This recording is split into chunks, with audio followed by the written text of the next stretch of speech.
Copy ಒಟ್ರಾಸಿ ಬರೆಯುವುದಲ್ಲ, ಅದಕ್ಕೊಂದು ಕ್ರಮ ಅಂತ ಉಂಟು, ಚಂದ ಮಾಡಿ ಬರೀರಿ. ಹಾ ಟೀಚರ್ ನೋಟಿಸ್ ಉಂಟು ಟೀಚರ್. ನೋಟಿಸಾ ಈಗವಾ?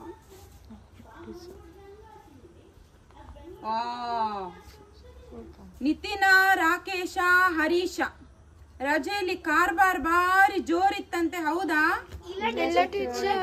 ಇಲ್ವಾ? ನೋಟಿಸ್ ಓದ್ತೇನೆ, ಆಗ ಗೊತ್ತಾಗ್ತದೆ ಕಾರ್ಬಾರ್.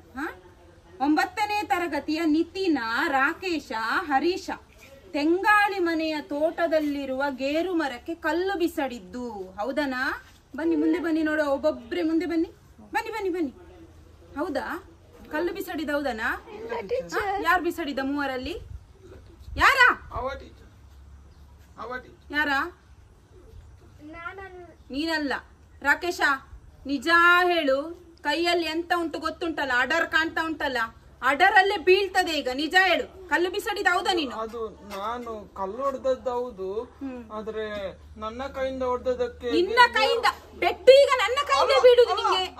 ಅವ ಹೊಡೆದ, ಅವನ ಕೈಯಿಂದ ಬಿಸಾಡಿದ್ದಕ್ಕೆ ಗೇರು ಹಣ್ಣು ಬಿದ್ದದ್ದು ಟೀಚರ್, ನನ್ನ ಕೈಯಿಂದ ಹೊಡೆದಕ್ಕೆ ನಿನ್ನ ಕೈಯಿಂದ. ಇದು ಬೇರೆ ಆಯ್ತಾ, ಕಲ್ಲು ಹೊಡೆಯುದು ಬೇರೆ, ನಿನ್ನ ಕೈಯಿಂದ ಅಲ್ಲ ಅವನ ಕೈಯಿಂದ ಬಿದ್ದದ್ದು. ನಿಮ್ಗೆ ಉಂಟಲ್ಲ ರಜೆ, ಇದಕ್ಕೆ ಕೊಡುದು ನಿಮ್ಗೆ. ಗಣೇಶ ಬಾರ, ಮೂವರ ಹೆಡ್ ಮಾಸ್ಟರ್ ಹತ್ರ ಕರ್ಕೊಂಡು ಹೋಗು. ನೋಟಿಸ್ ಉಂಟು ಟೀಚರ್. ನೋಟಿಸಾ? ನಿತಿನ, ರಾಕೇಶ, ಹರೀಶ ನಿಲ್ಲಿ ನೋಡುವ. ಕಾರ್ಬಾರ್ ಜೋರಿತ್ತನ ರಜೆಯಲ್ಲಿ? ಇಲ್ವಾ? ನೋಡಿ